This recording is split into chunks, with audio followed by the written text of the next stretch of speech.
मुद्द्यावरून भाजपला डिवचण्याचा प्रयत्न काँग्रेसने केलेला आहे। सावरकरांच्या लिखाणावरती बंदी आणा अशी मागणी काँग्रेसचे प्रदेशाध्यक्ष हर्षवर्धन सपकाळ यांनी केली आहे।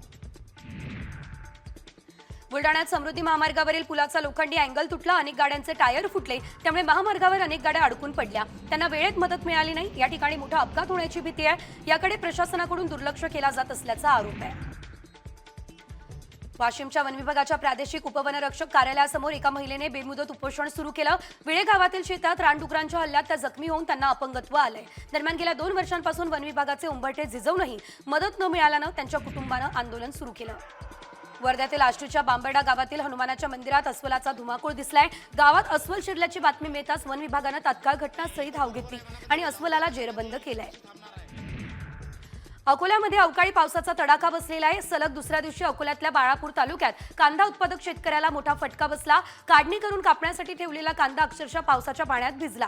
जवळपास हजारो क्विंटल कांद्याचं मोठ्या प्रमाणात नुकसान झालं।